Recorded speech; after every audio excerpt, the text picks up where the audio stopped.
Guys अस्सलाम वालेकुम to all of you. आज का हमारा जो ये लेक्चर है, ये दूसरा लेक्चर है हमारा सवेरे से फ्रॉम द मॉर्निंग। तो लेकिन इधर मैं आपको एक और चीज़ कहना चाहता हूँ। देखो, जो हमने पहला लेक्चर हमने कंप्यूटर का लाया था, कंप्यूटर शॉर्टकट कीज़ का, वो हमने किया था हमारे वाइट बोर्ड पर। और ये हम कर रहे हैं हमारे यहाँ पर स्क्रीन रिकॉर्डर से। देखो, मैं आपको कहना क्या चाहता हूँ मैं आपको कहना चाहता हूँ ये कि जितने भी हमारे लेक्चर्स होंगे, जो हमारे ऐसे होंगे जिनमें वाइट बोर्ड की ज़रूरत पड़ेगी, वो चाहे किसी भी सब्जेक्ट के हो यार, स्पेशली जी के और आपका कंप्यूटर, जिनको मुझे लगेगा कि इन पर वाइट बोर्ड पर एक्सप्लेनेशन करने की ज़रूरत है, वहाँ मैं एक्सप्लेन आपको ज़रूर पूरा एक्सप्लेनेशन वाइट बोर्ड पर दे दूँगा उसमें। और जहाँ मुझे लगेगा नहीं ऐसे पढ़ाने की ज़रूरत है, वह ऐसे पढ़ा दूँगा।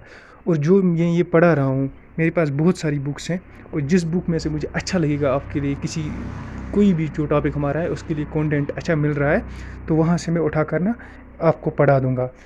और उसमें और क्या करूँगा मैं, और ये जो पीडीएफ है एस बी क्लासेस पे हमारे ना, मैंने आपको एक ईमेल आईडी भी दे रखी है अपनी, तो आप उस ईमेल आईडी पर जा सकते हैं, मुझे पूछ सकते हैं, या कमेंट्स में मुझे अपनी ईमेल आईडी दे सकते हैं। वहाँ से मैं आपको क्या कर सकता हूँ, ये मैं आपको मेल कर सकता हूँ, ये वाली पीडीएफ जो मैं जिस पर से मैं पढ़ा रहा हूँ आपको। मुझे कोई वो ऑब्जेक्शन नहीं है। If you are asking for this PDF, I will just send it to you, okay. One thing. And second most thing, मैंने जो आपको कहा कि जहाँ मुझे लगेगा, हाँ सेकंड मोस्ट, ये मैंने कहा रीजनिंग और इंग्लिश का पोर्शन जो होगा वो टोटली हमारा वाइट बोर्ड पर होगा। उसमें कोई ऐसे मैं नहीं पढ़ाऊँगा इंग्लिश, मतलब ऐसे स्क्रीन पर पढ़ा दूँगा, ठीक है। तो शुरू करते हैं आज का हमारा टॉपिक। आज का जो हमारा टॉपिक है वो है कंप्यूटर से। देखो, सबसे पहले हमारे पास जो है, मैंने शॉर्टकट कीज़ आपको पढ़ाई, वो सब आपको पता ही होगा, है ना। उसके बाद हम आ जाते हैं अब अपने मेन लेक्चर पर। सबसे पहले अगर कंप्यूटर का हमें, ये हमारी कंप्यूटर पोर्शन में अगर नहीं भी होगा ना, फिर भी हमें इंट्रोडक्शन ज़रूरी पढ़नी है कंप्यूटर के बारे में, हमें नॉलेज ज़रूरी होनी चाहिए ये कंप्यूटर है क्या, ठीक है जी। देखो गाइस, ये जो यहाँ पर लिखा हुआ है ना, मैं आपको इसके बारे में ऐसे ही बता देता हूँ, क्योंकि ये बुक ऐसी है, मुझे इससे थोड़ा इसकी तरफ देख कर मुझे आइडिया हो जाता है। बाकी तो पता ही है आपको, फिर ऑरली आपको याद रह जाता है। देखो, इधर लिखा है कंप्यूटर क्या है। कंप्यूटर एक ऐसी मशीन है, सबसे पहले छोड़ो ये मशीन की बात, सबसे पहले ये सुनो। कंप्यूटर जो है ना, कंप्यूटर वर्ड, ये कहाँ से निकला है, ये एक लेटिन वर्ड है। ये देखो यहाँ पर लिखा है लेटिन वर्ड, इसको कहते हैं कंप्यूटरी। कंप्यूटरी, COMPUTERE, कंप्यूटरी, विच मीन्स, जिसका लेटिन वर्ड है, जिसको कंप्यूटरी बोलते हैं। किसमें, लेटिन वर्ड, लेटिन में इसे कंप्यूटरी बोलते हैं। और इस कंप्यूटरी का मतलब क्या होता है इंग्लिश में, इसका मतलब होता है तो कंप्यूट। कंप्यूट मीन्स कैलकुलेट करना किसी चीज़ को, या किसी मतलब किसी भी चीज़ को। अब कैलकुलेट थोड़ी ना यही होता है कि 2+2 या माइनस प्लस इंटू डिवाइड भी वो करो, नहीं। कैलकुलेट का मतलब ये भी होता है कि किसी चीज़ का रिजल्ट निकालना, ओवरऑल किसी चीज़ को जो आपके पास अनऑर्गेनाइज्ड हो, फिर आपको उसको ऑर्गेनाइज करोगे, आपको एक रिजल्ट मिलेगा, डिजायर्ड रिजल्ट मिलेगा, उसको भी बोलते हैं आप कंप्यूट, ठीक है। कैलकुलेट या कंप्यूट करना, ठीक है जी। उसके बाद यहीं पर लिखी है एक कंप्यूटर की पूरी सी डेफिनेशन, अगर आप ये देख रहे होंगे जब मैं आपको ये पीडीएफ भेजूंगा, if you when you will ask me the PDF, मगर कमेंट्स में आपको मेंशन करना है।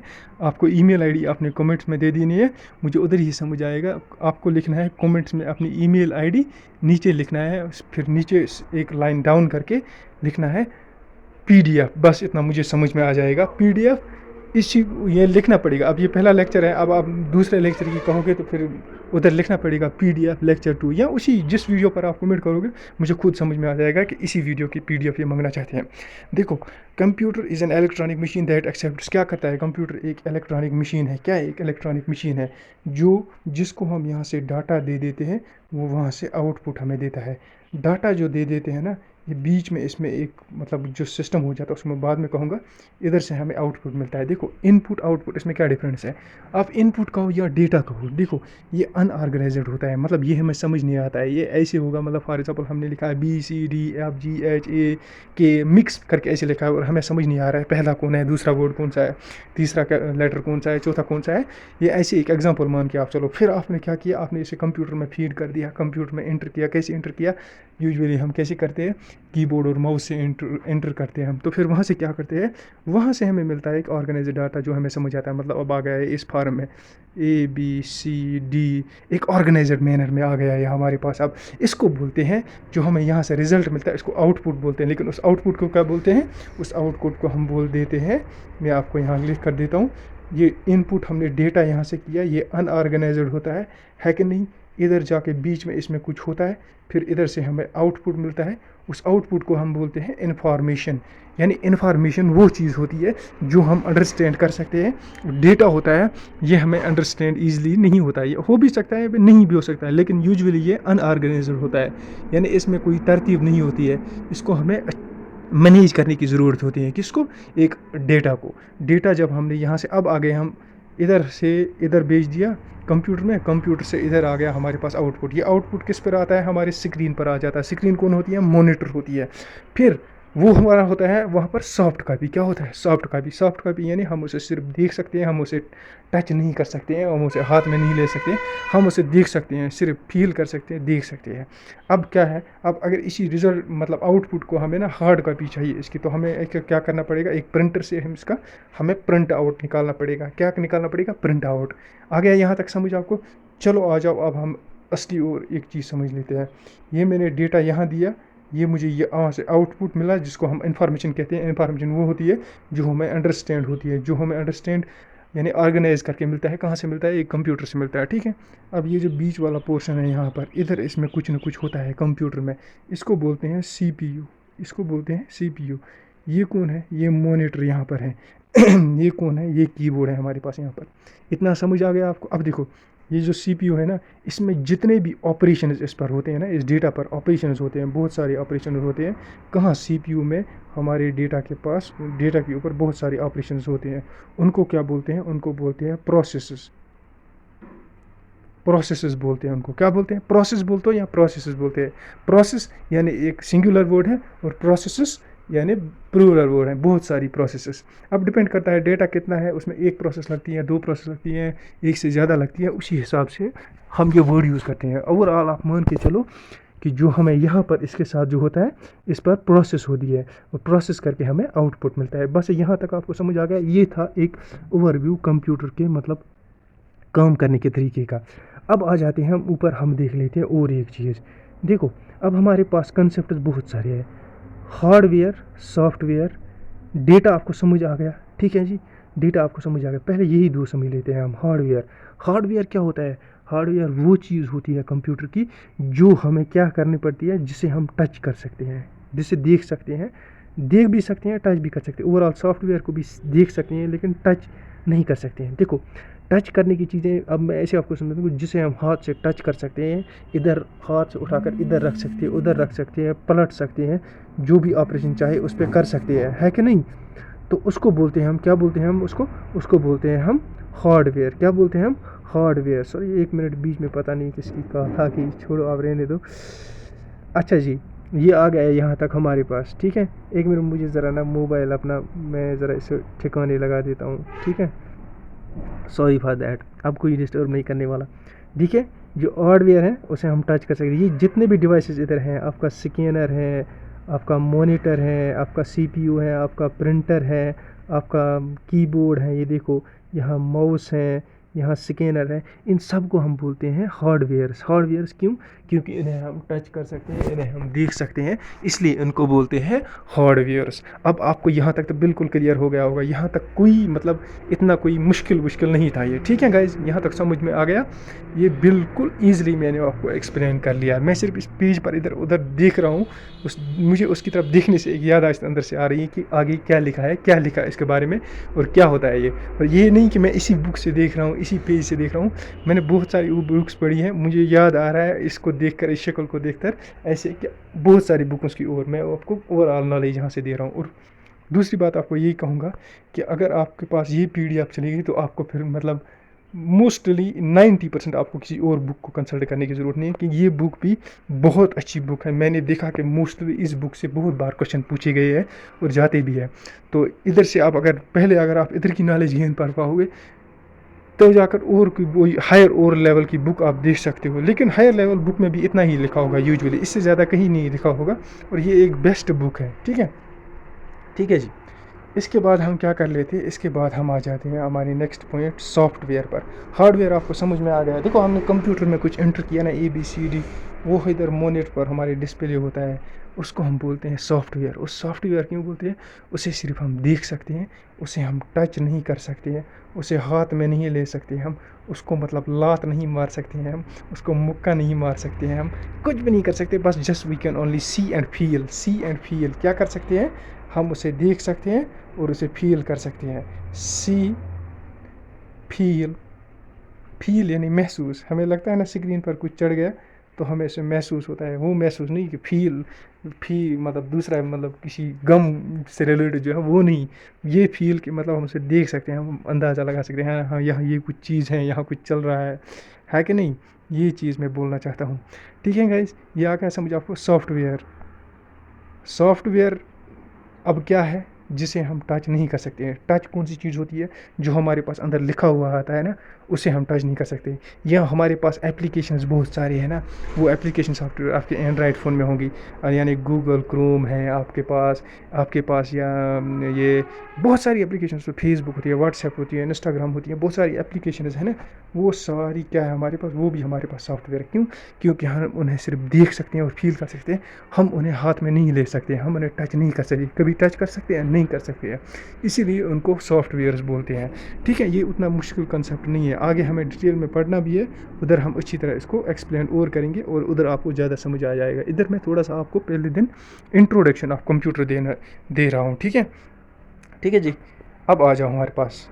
मैंने आपको डेटा अभी बताया, डेटा क्या होता है? वो डाटा जो हम कंप्यूटर में फीड करते हैं वो अनऑर्गेनाइज्ड होता है, यानी हम उसे समझ नहीं पाते हैं। हम उसे कंप्यूटर में फीड करते हैं, वहाँ से उसको एक ऑर्गेनाइज्ड में हमें वापस मिलता है, और उसको क्या बोलते हैं हम? उसको हम जब हमें वापस मिलता है उसको हम इंफॉर्मेशन बोलते हैं।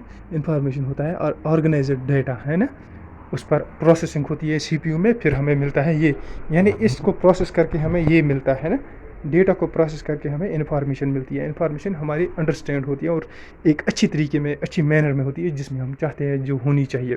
ठीक है जी, यहाँ तक ये आ गया। ठीक है, अब नीचे छोटी दो टर्म्स हैं हमारे पास, मैं इन्हें थोड़ा यहाँ पर बताऊँगा क्योंकि मैंने आपको बताया हमें आगे पूरा पढ़ना है। देखो, इंस्ट्रक्शन होता है, एक मिनट सॉरी, अब हमारे पास टर्म आ गई इंस्ट्रक्शन। नीचे आप देख रहे होंगे ये इंस्ट्रक्शन आ रहा है ना, ठीक है जी, ये आ गई हमारे पास टर्म एक इंस्ट्रक्शन। क्या आ गई? एक मिनट गाइस, अब हमारे पास टर्म आ गई इंस्ट्रक्शन और प्रोग्राम। देखो, इंस्ट्रक्शन और प्रोग्राम में क्या डिफरेंस है?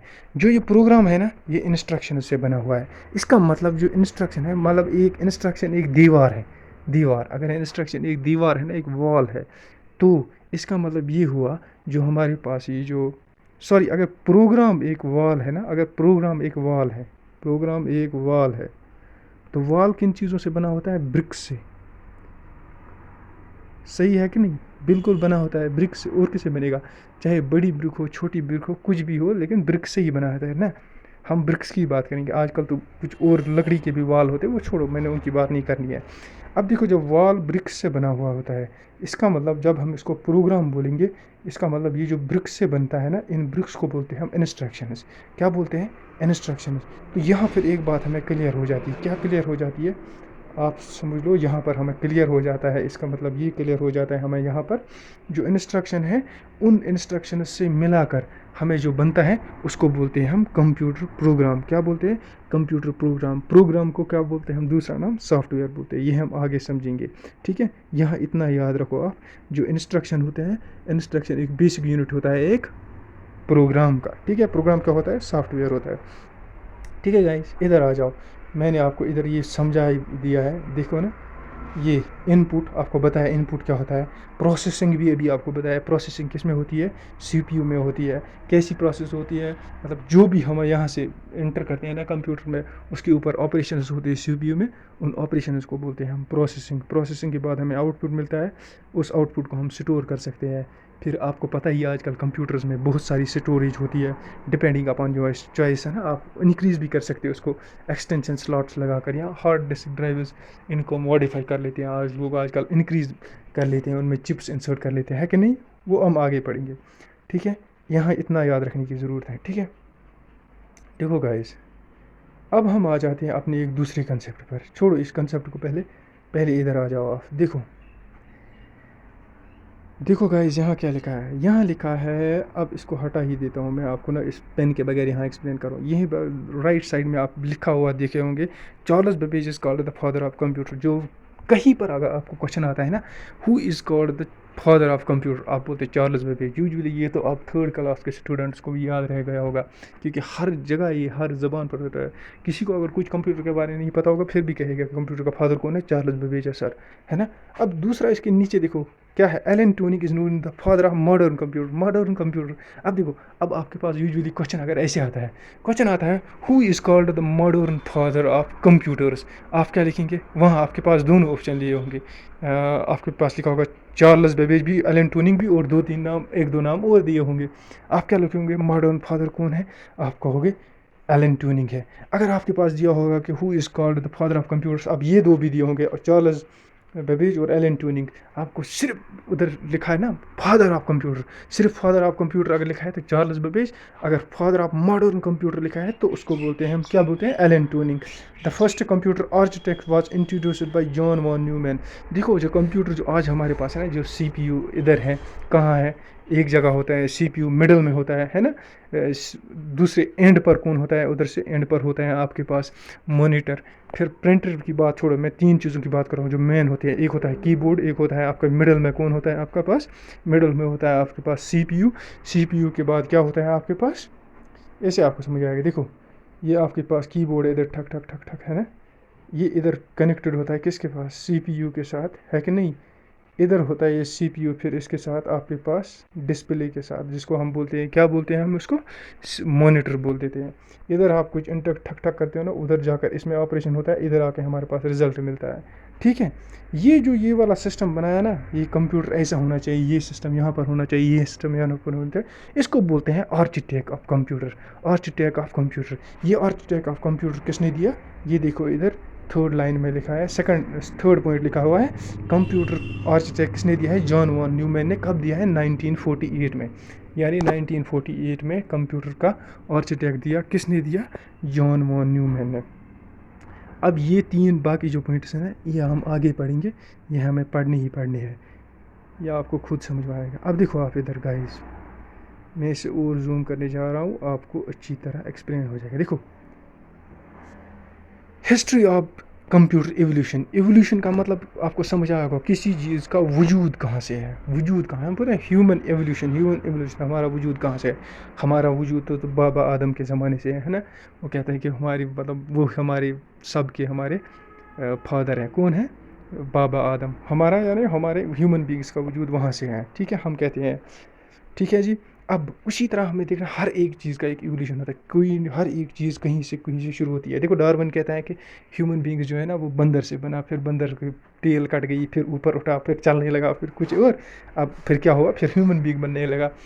खैर छोड़ो वो उसकी थ्योरी, उसमें उससे ये कहना चाहता हूँ आपको कि वो कह रहा है कि ह्यूमन का इवोल्यूशन एक बंदर से हुआ है, लेकिन हुआ तो एक्चुअली ना ऊपर वाले ने किया है। छोड़ो वो दूसरी बात, उस कंट्रोवर्सी में आप मत पढ़ो, आपको सिर्फ अंडरस्टैंडिंग के लिए मैं ऐसे बोल रहा हूँ ये। अब आ जाओ आप, हमने देखना है कंप्यूटर का एवोल्यूशन। देखो, कंप्यूटर के एवोल्यूशन में सबसे पहली चीज़ जो आई दुनिया में, उसको हम बोलते हैं, इसके पीछे लिखा हुआ है, इधर लिखा हुआ दिखाई दे रहा है, एबस्कस।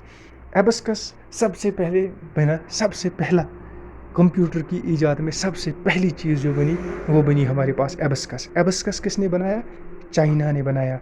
चाइना ने बनाया कब, 16वीं सेंचुरी, यानी 1600 वाली सेंचुरी, है ना, इसमें बनाया। आज क्या चल रहा है, आज चल रहा है 2022। ठीक है, देखो कितना साल पहले, यानी 422 साल पहले, 422 साल पहले कंप्यूटर की पहली जो एनिमेशन की, यानी इवोल्यूशन का पहला स्टेप उठा, वो क्या था, द इन्वेंशन ऑफ एबस्कस। एबस्कस किसने बनाया, चाइना ने बनाया। अब ये कहीं पर किसी बुक पर मैंने अब तक ये नहीं पढ़ा है कि एबस्कस का जो असली जिसने बनाया उस बंदे का नाम क्या था। इफ़ इन केस अगर आपने कहीं से पढ़ा है तो कमेंट में मुझे मेंशन कीजिएगा, तो मैं उसे मतलब मुझे भी नॉलेज मिल जाएगी। मैंने कभी नहीं पढ़ा है, ऐसा नहीं है कि मैं आपको पढ़ा रहा हूँ कि मुझसे ही आप सीख रहे हो, ऐसा नहीं होता है। मैं भी आपसे सीख सकता हूँ, जितना मैं आपको सिखा रहा हूँ उससे 100 गुना ज़्यादा आप मुझे सिखा सकते हैं कमेंट्स में ये भी बताकर, है कि नहीं। नॉलेज ऐसे ही होता है, आप मुझे सिखाओगे मैं आपको सिखाऊंगा, ठीक है कि नहीं। ठीक है जी गाइज। अब देखो ये 16 सेंचुरी में आया, ये फर्स्ट मैकेनिकल कैलकुलेटिंग डिवाइस था। क्या था? First mechanical calculating device. Mechanical क्या होता है? जिसे हाथों की ज़रूरत पड़ती है, जो खुद ब खुद नहीं चलता है, जिसे मतलब काम करने के लिए हमारी एक्शन की ज़रूरत पड़ती है, उसको बोलते हैं मैकेनिकल। ठीक है जी। अब इसमें क्या था, इसमें हॉरिजेंटल रॉड्स हुआ करते थे जो रिप्रेजेंट करे थे हॉरिजेंटल। एक ऐसे होता है वर्टिकल नीचे की तरफ, एक ऐसे होता है ना, उसको हॉरिजेंटल बोलते हैं। ऐसे रॉड्स हुआ करते थे, उन वो मेंशन करते थे वंस, टेंस, हंड्रेड्स, इतना ही हंड्रेड्स तक ही था ना। ऐसे मेंशन रिप्रेजेंट करते थे वंस, टेंस और हंड्रेड्स, ऐसे मेंशन करते थे क्या, ये हॉरिजेंटल रॉड्स किस में, एबस्कस में। अब क्या देखो इसकी एप्लीकेशन यानी इसके यूजेस क्या थे, ये कहाँ कहाँ यूज़ होता था। ये यूज़ होता था एडिशन और सब्ट्रैक्शन करने में। ये देखो पहली लाइन में लिखा है, और स्क्वायर रूट भी कहीं कहीं करता था, ये स्क्वायर रूट भी करता था कहाँ, यानी ये यूज़ होता था एबस्कस हमारा कहाँ, एडिशन, सब्ट्रैक्शन और स्क्वायर रूट में। इसमें ज़्यादा टाइम वेस्ट नहीं करेंगे, आगे बढ़ेंगे हम नेक्स्ट में, हमारा देखेंगे हम नेक्स्ट वाला क्या है हमारे पास। नेक्स्ट जो हमारे पास है उसको बोलते हैं हम नेपियर बोन्स। यहाँ से लेकर यहाँ तक देखो, ये किसने बनाया, ये एक बंदे ने बनाया, उसने इसे अपने नाम पर ही रखा, ये आपको याद भी इजीली हो जाएगा।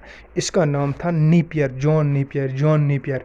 इसने कब बनाया, 1617 में, इधर मेंशन किया है 1617 ने इसने बनाया है इसको। ठीक है गाइस, देखो मैं आपको कह रहा हूँ, अगर वो वीडियो में ये पीडीएफ आपको विजिबल अच्छी तरह नहीं हो रही है ना, आप सिर्फ बस सुनो कान में ईयरफोन लगाकर, या आप जब पीडीएफ मुझे कहोगे पीडीएफ के लिए, मैं आपको पीडीएफ भेजूंगा, उसका प्रिंट आउट ले लो या अपने है कि नहीं, फिर वो प्रिंट आउट में सामने लिखो और फिर रखो, और मेरा लेक्चर सुनो, और साथ साथ में आपको समझ में आ जाएगा, हाईलाइट करते जाओ उसको, है कि नहीं। और जो आपको एडिशन पॉइंट आपको याद आ जाएगा मुझे भी कमेंट्स में लिख कर बता दो, और अपने इस पीडीएफ में ऐड भी करते जाओ वो पॉइंट, ठीक है। चलो बढ़ते जाते हैं हम आगे। हमारे पास क्या था, जॉन नेपियर ने बनाया। अब इसमें क्या थी, इसकी कैरेक्टरिस्टिक्स क्या थी, देखो इसकी कैरेक्टरिस्टिक्स क्या थी। ये 3 डायमेंशनल स्ट्रक्चर थी। 3 डायमेंशनल यानी इसमें 3 डायरेक्शंस थी। यूजुअली होता है ना 1 डायरेक्शन, यानी X axis and Y axis, इसमें 3 थी, X axis, Y axis, Z axis थी। और ये क्या था, ये इसमें नंबर्स जो थे वो होल्डिंग नंबर्स फ्रॉम 0 to 9 तक इसमें नंबर्स थे। कितने थे, 0 to 9 तक इसमें नंबर थे। लेकिन अब इसमें ना एप्लीकेशंस बताओ इसकी क्या थी। एप्लीकेशन क्या करता था, ये मल्टीप्लिकेशन करता था। क्या करता था, मल्टीप्लिकेशन। लेकिन जो ये मल्टीप्लिकेशन करता था, ये तो जो ये मल्टीप्लिकेशन करता था उस प्रोसेस को कुछ ना कुछ तो बोलते होंगे ना, उस ऑपरेशन को मल्टीप्लिकेशन करने के ऑपरेशन को क्या बोलते हैं, उसको एक खास चीज़ बोलते थे, उसको बोलते थे रबडोलॉगिया, रेबडोलॉगिया। ये क्वेश्चन उसमें बहुत बार पूछा जा चुका है। इवन मैंने ये यूपीएससी में 1-2 बार मैंने देखा है, यूपीएससी के पेपर में वहाँ पूछा गया है कि व्हाट इज़ रबडोलॉगिया। आपने क्या कहना है, it is the multiplication performing technique of, किसकी, टेक्नोलॉजी जो यूज़ होती थी, जिसके ज़रिए मल्टीप्लिकेशन होती थी, किस में, आपका नेपियर बोन्स में। बस यहाँ ये पॉइंट याद रखने की ज़रूरत है। और दूसरी एक बात कहूँगा आपको, जितने भी यहाँ पर हाईलाइटेड हैं यानी बोल्ड किए हुए लेटर्स हैं, उनको ना आप ज़रूर याद करें, क्योंकि वो हाई बोल्ड इसलिए किए गए हैं कि उनकी एक पर्टिकुलर अहमियत है, ठीक है।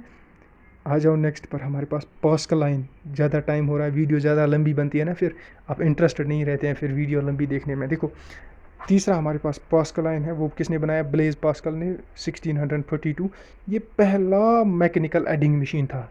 ये देखो first mechanical adding machine was discovered by, ऐसे क्वेश्चन एक बार मैंने देखा था, first mechanical adding machine was, उसमें बहुत सारे ऑप्शन दिए थे, तो वहाँ क्या ऑप्शन था पूरा, उसमें था पास्कल लाइन।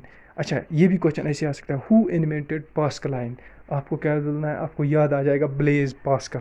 हाँ, यूजुअली ये डेट्स है ना, इनके बारे में बहुत कम क्वेश्चन आते हैं, लेकिन इन चीज़ ये 2 चीज़ें है ना, इनसे पूछे जाते हैं, या इनमें कोई एक पॉइंट निकलता है और इसमें भी पॉइंट निकल सकते हैं। डेट्स तो बहुत कम। अब खैर छोड़ो, अगर आपको डेट्स याद रहते भी हैं तो आप रखो याद, कोई बात नहीं है। ये इसको बोलते थे ना एडिंग मशीन, और उसमें क्या था, और एक पॉइंट इसमें आया पास्कल लाइन में, क्या हम लिखते हैं ना 221 प्लस हम लिखेंगे 39। फॉर एग्जांपल यहाँ क्या है, एक इसको प्लस करना है हमें, ये आ गया 10 आएगा ना। अब 10 आ गया तो 10 पूरा यहाँ नहीं लिखेंगे ना, एक यहाँ लिखेंगे। ये एक हम बोलते हैं ये कैरी है, क्या है, कैरी। ये कैरी वाला सिस्टम आया किस में, ये कैरी वाला सिस्टम भी आया किस में, हमारे भले पास्कलाइन में देखो, इधर ये पॉइंट लिखा हुआ है, कैरी वाला सिस्टम इंट्रोड्यूस किया गया। इसमें किस में किया गया? कैरी वाला सिस्टम इंट्रोड्यूस। अगर आपके पास क्वेश्चन आता है when was carry system introduced, तो आप कहेंगे पास्कलाइन, हाँ, पास्कलाइन टाइम पीरियड में। ठीक है जी। अब आ जाए इधर, इसमें लिक्विड होता था, उस लिक्विड के प्रेशर से ये चलता था, परफॉर्म करता था। क्या करता था? ऑपरेशन परफॉर्म करता था लिक्विड प्रेशर से, है ना। अब देखो ये परफॉर्म क्या करता था, ये एडिशन करता था, सब्ट्रैक्शन करता था दो नंबर्स का, टू नंबर्स, एडिशन सब्ट्रैक्शन करता था दो नंबर्स का। ठीक है। अब आ जाओ आगे, आप आगे बढ़ो। देखो अब हमारे पास और एक है, इसको बोलते हैं punch punch of holes, they punch card holes for weaving, यार इसको पंचड कार्ड्स भी बोलते हैं, इसको जैकार्ड स्लोम भी बोलते हैं, इसको ये भी बोलते हैं आप, इसको card of holes for weaving, है कि नहीं। देखो ये किसने बनाया? ये जोसेफ जैकार्ड ने बनाया, 1801 में बनाया। फर्स्ट मैकेनिकल लूम था। देखो अब लूम का कंसेप्ट यहाँ पर आ रहा है। लूम आपको देखो कोई भी चीज़ होता है ना, जिसको मैं कोई ऐसी मतलब इंस्ट्रूमेंट जिनको हाथ से हम चलाते हैं, फिर हम बनाते हैं सिलिक या कारपेट्स बनाते हैं हम। आपके आ जाओ, ये बहुत सारे कपड़े वपड़े बनाने की इंडस्ट्रीज़ में यूज़ होता है ना, टेक्सटाइल इंडस्ट्रीज़ में, तो उसको बोलते हैं हम लूम। देखो इसमें पंचड कार्ड्स हुआ करते थे सीक्वेंस में, यानी एक पंच कार्ड, दो पंच कार्ड, तीन पंच कार्ड, ऐसे होते थे इसमें सीक्वेंस में पंचड कार्ड्स। किस में? जैकार्ड स्लूम में, या card of holes for weaving में। इसमें इसको क्या बोलते थे? मैकेनिकल, फर्स्ट मैकेनिकल लूम बोलते थे इसे। इसने क्या किया? इसने जब ये आया, इसने टेक्सटाइल इंडस्ट्री में एक रिवोल्यूशन लाया। क्या लाया? इसमें टेक्सटाइल जो प्रोसेस होती थी, उसमें थोड़ा सा प्रोसेस में इसमें थोड़ा सा आसानी लाई। इससे पहले प्रोसेस में मुश्किल होती थी, इसने थोड़ा सा ये प्रोसेस सब इजी कर दी। कौन सी प्रोसेस? टेक्सटाइल इंडस्ट्री की प्रोसेस इसने इजी कर दी। क्या कर दी? इजी कर दी। किसने कर दी? ये आपके card for holes for weaving pattern, card of hole for weaving pattern, इसको जैकार्ड स्लोम भी बोलते हैं। क्या बोलते हैं? जैकार्ड स्लोम। आप इसको याद रखो, और ये भी याद रखो आप, ठीक है। उसके बाद आता है हमारे पास एक मेन चीज़ आती है, उसको हम बोलते हैं एनालिटिकल इंजन। ये याद रखने की ज़रूरत है। एनालिटिकल इंजन किसने बनाया? Charles Babbage. ये फर्स्ट स्टेप था कंप्यूटर बनने की तरफ। कौन सा? मेन कंप्यूटर बनने की तरफ पहला स्टेप था। इसीलिए यहीं से फादर ऑफ कंप्यूटर बोलते हैं किसको? चार्ल्स बेबेज को बोलते हैं फादर ऑफ कंप्यूटर। अब मॉडर्न कंप्यूटर कौन है वो आपको मैंने बता दिया, वो कमेंट में मेंशन कर दिया, वो मैंने लेक्चर में आपको बता भी दिया है, ठीक है। ये कब आया? 34 टू 71, 1834 टू 1871 के दरमियान आया। इसमें क्या होता था? देखो ये क्या था, तो program machine, it use to punched cards. इसमें क्या था? इसमें प्रोग्राम करने के लिए, प्रोग्राम होता है ना सॉफ्टवेयर प्रोग्राम करने के लिए दो पंचड कार्ड्स होते थे। और क्या था ये फर्स्ट जनरल प्रपोज कंप्यूटर था।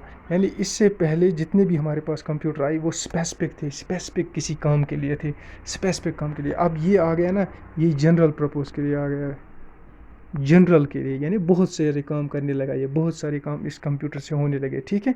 अब इसमें क्या होता था? इसमें और क्या होता था आपके पास जी? इसमें होता था आपके पास स्टोर। अच्छा, ये प्रोग्राम जो है ना, ये प्रोग्राम स्टोर करता था किस में? पैग्स में, जिन पैग्स को हम बैरल्स भी बोलते थे, है कि नहीं। ये मतलब स्टोरेज जो इसमें थी ना, जो ऐसे आजकल हमारे पास होते हैं मेमोरी कार्ड या हार्ड डिस्क या एक्सटर्नल डिवाइसेस होते हैं जिनमें हम स्टोरेज करते थे, इसमें जो स्टोरेज करने की कैपेसिटी होती थी, उस इंस्ट्रूमेंट या उस पार्ट को हम बोलते थे पैग्स, या उनको बैरल्स भी बोलते थे हम, है ना। Generally use for arithmetic operations के लिए यूज़ होता था। क्या? अर्थमेटिकल ऑपरेशंस के लिए ये यूज़ होता था। अब आ जाओ हमारे नेक्स्ट, यहाँ से मैं तेज़ बढ़ता जा रहा हूँ। देखो फिर आया टेबलेटिंग मशीन, ये वाला हम पढ़ रहे हैं। फिर आया हमारे पास टेबलेटिंग मशीन किसने बनाया? हरमन हॉर्थ ने बनाया। कब बनाया? 1880 में। It use punched cards with round holes. देखो इसमें भी पंचड कार्ड्स होते थे, लेकिन उनमें राउंड होल्स होते थे। राउंड मतलब आपको समझ आ गया, सर्कुलर होल्स होते थे उसमें। यानी पंचड कार्ड अगर इसमें ऐसे है, फॉर एग्जाम्पल अगर ऐसे होते थे, इसमें होल्स होते थे, या अगर ऐसे होते थे इसमें होल्स होते थे। पंचड कार्ड्स में होल्स होते थे। ये पॉइंट यहाँ याद रखने की ज़रूरत है, ठीक है। It was first mechanical computer, ये पॉइंट भी याद रखो। ये पहला इलेक्ट्रोमैकेनिकल कंप्यूटर है, यानी पहला इलेक्ट्रिसिटी पर चलने वाला कंप्यूटर, और मैकेनिकली भी चलता था ये दोनों तरीके से, इसलिए इसको इलेक्ट्रोमैकेनिकल कंप्यूटर बोलते थे। अब आप वो सब भूल जाओ, इतना याद रखो, ये फर्स्ट इलेक्ट्रोमैकेनिकल कंप्यूटर था। ठीक है, यहाँ तक समझ आ गया आपको गाइस? अब आ जाओ, हमारे कंप्यूटर के दौर बढ़ने लगे। हमारे पास आया इसके बाद मार्क वन आ गया। क्या आ गया? Mark one. ये किसने बनाया? हावर्ड ऑकिन ने 1944 में बनाया। It consist of interlocking panel of small glasses counters. देखो इसमें क्या होता था इसमें होता था छोटे छोटे, मतलब इसके जो पार्ट्स थे ना, वो छोटे छोटे पार्ट्स, इनको पैनल्स, इंटरलॉकिंग पैनल्स की पैटर्न में होते थे। वो छोटे गिलासेस होते थे, काउंटर्स होते थे, स्विचेस होते थे, कंट्रोलर्स होते थे, सर्किट्स होते थे, है ना। ये इंटरलॉकड थे एक दूसरे के साथ, यानी एक दूसरे के साथ कनेक्टेड मानो, या इंटरलॉकड, या एक दूसरे पर डिपेंडेंट थे, ऐसा मान लो आप। यानी एक साथ ये थे, एक साथ, यानी मतलब इधर इधर नहीं थे, वो इधर होगा, ये इधर होगा, सर्किट इधर होगा, ऐसा नहीं, ये इंटरलॉकड थे एक दूसरे के साथ। ठीक है, अब इसमें और क्या था? Data can be entered manually. इसमें ना पहली बार हाथ से डाटा एंटर करने लगे, यानी कीबोर्ड जैसी सिस्टम था, है ना, हाथ से डाटा एंटर करने लगे। Mainly used in efforts during world war. देखो ये था ना, ये वर्ल्ड वार में पहली बार यूज़ किया गया। मैग्नेटिक ड्रम्स इसमें स्टोरेज के लिए होते थे। मैग्नेटिक ड्रम्स किस में? मैग्नेटिक ड्रम्स मार्क वन में होते थे। ठीक है, अब आ जाओ हमारे नेक्स्ट वाले पर। देखो अब मैं इन तीन को एक साथ पढ़ने जा रहा हूँ। ठीक है गाइस, देखो फिर आया एनेक किसने बनाया? जेपी एकर्ट एंड JW मोचली ने। कब बनाया? 1950 में। इस कम्बिनेशन ऑफ 20 एक्यूमुलेटर, इसमें 20 एक्यूमुलेटर्स थे, यानी 20 एक्यूमुलेटर इसमें थे जो जुड़े हुए थे एक साथ, उससे बना हुआ था ये क्या? आपका ENIAC first. It also triggered different operation. ये डिफरेंट ऑपरेशन, ट्रिगर मतलब बहुत सारे ऑपरेशन, डिफरेंट ऑपरेशंस करता था ये। क्या? डिफरेंट ऑपरेशंस करता था। ये फर्स्ट इलेक्ट्रॉनिक डिजिटल कंप्यूटर था, यानी फर्स्ट टाइम डिजिट जो जिसको बोलते हैं हम, स्क्रीन पर कुछ चढ़ता है ना, 1 2 3 4 ABCD, ये पहला इलेक्ट्रॉनिक, यानी आप 1 2 लेकर समझ लो, ऐसे पहला ऐसा कंप्यूटर था जिसमें डिजिट्स आने लगे, इलेक्ट्रॉनिक कंप्यूटर जिसमें डिजिट्स हुआ करते थे। ठीक है, अब आ जाओ हमारे और एक पॉइंट पर। देखो एडसेक और एनेक में क्या डिफरेंस है? जो एडसेक है ना, इधर लिखा हुआ है एडसेक, ये वाला, ये पहला कंप्यूटर था जिसमें स्टोरेज कैपेसिटी आ गई। क्या है? विच प्रोवाइडेड स्टोरेज कैपेसिटी। इससे पहले वाले जो थे उसमें स्टोरेज कैपेसिटी नहीं थी, यानी अगर होती भी उतनी भी नहीं थी जितनी इसके बाद अच्छी तरह स्टोरेज का कंसेप्ट आ गया। ठीक है, यहाँ से स्टोरेज का कंसेप्ट आ गया। इसका क्या बोलते थे? एडसेक किसने बनाया? जॉन वॉन न्यूमैन ने। कब? 1946 से 52। अब यहाँ एक और बात देखो, ये इससे पहले इसने प्रोसेस शुरू की थी, लेकिन इसके बाद आ गया, लेकिन यानी उन्होंने बना दिया, उसके बीच में अभी भी इसमें प्रोसेस चल रही थी, फिर उसने ये बना दिया, है ना। ये डाटा को capable of storing instructions and data in memory, ये मेमोरी में सेव करता था। क्या करता था? डाटा जो भी आप इसमें रखना चाहते थे। Also calculate tables of squares and A list, और बहुत सारी और कैलकुलेशंस भी ये करने लगा। स्क्वायर रूट्स, प्राइम नंबर्स, कुछ और बहुत सारे। Program run was machine, the first computer program was run on machine. जो कंप्यूटर का पहला प्रोग्राम बना गया वो इस पर रन किया गया। पहली बार किसी कंप्यूटर पर अगर कोई प्रोग्राम रन किया गया वो था एडसेक। हाँ, अब इसमें क्या था? मरकरी डिले यूज़ करता था ये एज मेमोरी के लिए। जैसे आज सिलिकॉन चिप्स होते हैं ना, ये मरकरी करता था यूज़। मरकरी डिले किसके लिए? मेमोरी के लिए। और वैक्यूम ट्यूब्स भी इसमें हुआ करते थे, वैक्यूम ट्यूब्स हुआ करते थे लॉजिक्स के लिए, वैक्यूम ट्यूब्स फॉर लॉजिक्स के लिए। अब देखो फिर आ गया यूनिवैक। ये देखो यूनिवैक किसने बनाया? ये भी बनाया इन दो बंदों ने। किन्होंने? एकर्ड एंड JW मोकले 1951 में। एक साल के बाद, इसके एक साल के बाद ही इन्होंने ये बना दिया। ये क्या था? फर्स्ट जनरल पर्पस कंप्यूटर, यानी first general purpose electronic computer. उससे पहले हमने एक और पढ़ा था, वो फर्स्ट जनरल पर्पस कंप्यूटर था। कौन सा? चार्ल्स बेबेज का एनालिटिकल इंजन। अब ये था first general purpose electronic computer. अब आपको समझ आ गया ना? वो जो हमने ऊपर पढ़ा था वो just first general purpose computer था, ये first general purpose electronic computer था। कौन? आपका यूनिवैक। ठीक है जी। अब इसमें क्या थे? मैग्नेटिक टेप्स थे, इसमें मैग्नेटिक टेप्स हमने आगे पढ़नी ही है, लेकिन यहाँ थोड़ा सा आपको आइडिया देता हूँ। अब देखो हमने जो हमारे सीडियों से पहले आजकल मेमोरी कार्ड में गाने वाने रखते हैं या मूवीज़ या मोबाइल स्टोरेज में रख लेते हैं, लेकिन हमारे पास एक ज़माने में वो टैप रिकॉर्डर होता था, उसमें रील हम भरते थे, फिर गाने चलाते थे। अब उस रील को अगर तोड़ते ना, उसमें से एक ब्लैक लंबा प्लास्टिक का रील निकलता था, जो हम अक्सर ना मकान से एक घर से दूसरे घर की छत के ऊपर बांधते थे, या उसे हम क्या करते थे, ये बांधते थे ताकि वो चमकता था, है ना। उसको बोलते हैं मैग्नेटिक टेप। इतना याद रखो। ये किस में हुआ करते थे पहली बार? यूनिवैक में। अब लास्ट पर आया हमारे पास क्या, जो असली कंप्यूटर का आया, फिर बुनियाद पड़ गई, उसको बोलते हैं हम IBM 650 computer. The first computer कौन था जो असली कंप्यूटर आजकल के ज़माने में है, कौन सा था आपका? IBM 650। ये किसने बनाया? IBM कंपनी ने, है ना। IBM की फुल फॉर्म क्या है? इंटरनेशनल बिजनेस मशीन्स, ये कंपनी थी। अच्छा, ये कब बनाया इन्होंने? 1954 में। ये क्या करता था? Provided input output using alphabets into special characters of 2 digit decimal, यानी 0 और 1 का कंसेप्ट जो ना, डेसिमल का कंसेप्ट, वो इसमें आया। ये अल्फ़ाबेट्स हर तरह के यूज़ करता था, है ना, इनपुट्स को आउटपुट करने के लिए, यानी ABCD 1 2 3 4 सबको करता था। इन लेता था प्रोसेस अंदर, और अंदर लेता था डेटा अंदर, अंदर प्रोसेसिंग करता था, प्रोसेसिंग करके आउटपुट देता था। ये कहाँ यूज़ होता था? ज़्यादातर पे रोल्स में यूज़ होता, पे रोल प्रोसेसिंग में, यानी पे रोल प्रोसेसिंग में यूज़ होता है। आप इतना याद रखो। ऑयल रिफाइनरीज़ के डिज़ाइनिंग में, मार्केट रिसर्च में भी यूज़ होता था ये हमारे पास। ठीक है, यहाँ तक याद आ गया आपको। अब आ जाओ, हमारा एक लास्ट वाला पेज बचा हुआ है, यहाँ पर थोड़ा सा आपको ना, इसमें से अक्सर पूछे जाते हैं क्वेश्चन। देखो, ये है हमारा जनरेशन ऑफ कंप्यूटर्स। क्या है? Generation of computers. Generation of computers के लिए क्या है कि मतलब कंप्यूटर की कौन कौन सी जनरेशन आई, यानी जो हमारे पास जो कंप्यूटर बना, ये मतलब थोड़ा इसमें मॉडिफिकेशन बहुत ज़्यादा होती है ना, फिर आ जाती है मतलब कोई इम्पॉर्टेंट और फ्यूचर, यानी जिससे हम पीछे वाला वर्जन जो है ना उसे भूल ही जाते हैं, वो हमारे लिए एक यूज़लेस बन जाता है। देखो कौन सी जनरेशन आई। सबसे पहले आई जो था 1956। ये इसमें कौन सा डिवाइस था, स्विचिंग डिवाइस कौन सा था? वैक्यूम ट्यूब्स हुआ करते थे, और मैग्नेटिक ड्रम्स हुआ करते थे इसमें। अब देखो इसकी स्पीड क्या थी? 333 माइक्रो सेकंड्स। ये बैच प्रोसेसिंग था, ये बैचेस में काम करता था, है कि नहीं। यानी एक साथ 5-6 काम उसको दे देते थे, ये आराम से करता था इनको बैचेस में। किसमें? बैच में करता था। पहला एक, फिर दूसरा, फिर तीसरा, फिर चौथा, ऐसी बैच में करता था। लैंग्वेज कौन था? लैंग्वेज था मशीन लैंग्वेज और बाइनरी लैंग्वेज। बाइनरी होता है 0 और 1 वाली लैंग्वेज, 0 1 वाली लैंग्वेज है ना, उसको बाइनरी लैंग्वेज बोलते हैं हम। वो लैंग्वेज ये यूज़ करता था, है ना। फास्टेस्ट कंप्यूटिंग डिवाइस था, generally large amount of heat. देखो इधर की तरफ आप नीचे आ जाओ ना, एक तो हीट कम होगी, इलेक्ट्रिसिटी यूज़ भी कम हो जाएगी, आपका साइज़ भी कम हो जाएगा। ये यहाँ पर याद रखने की ज़रूरत है। इधर वाले साइड में हीट आपका, अच्छा हीट कम इमिट करेगा वहाँ से, अच्छा इलेक्ट्रिसिटी कम लेगा, साइज़ भी कम होगा। कहाँ से? फर्स्ट जनरेशन से नीचे की तरफ। ठीक है, अब आ जाओ फर्स्ट जनरेशन की एग्जांपल क्या थी? यूनिवैक और एनैक, ये फर्स्ट जनरेशन की एग्जांपल थी। फिर आ गई हमारे पास सेकंड जनरेशन की कंप्यूटर। सेकंड जनरेशन के कंप्यूटर हमारे पास कौन थे? ये थे 1956 से। ये जनरेशन्स के डेट आप याद रख लेना।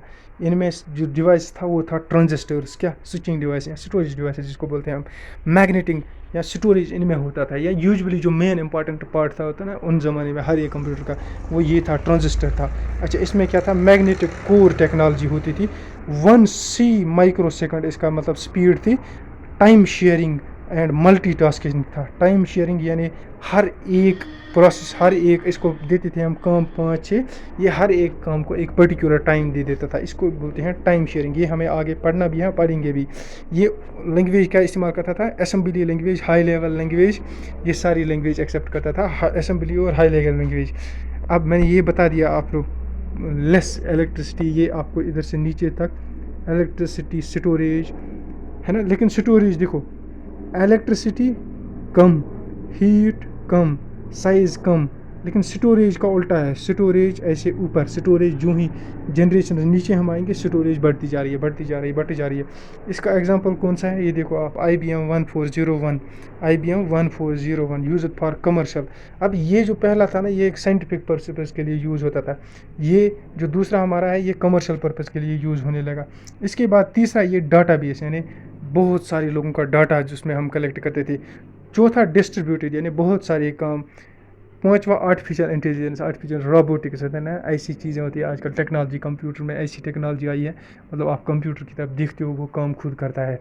आप कंप्यूटर को कहते हो ये करो, आप कंप्यूटर को आंखों से चलाते हो। एक रोबोट से आप ATM को यहाँ से एंटर करते हो, वो सारी आपकी डिटेल्स बता देता है वहाँ पर।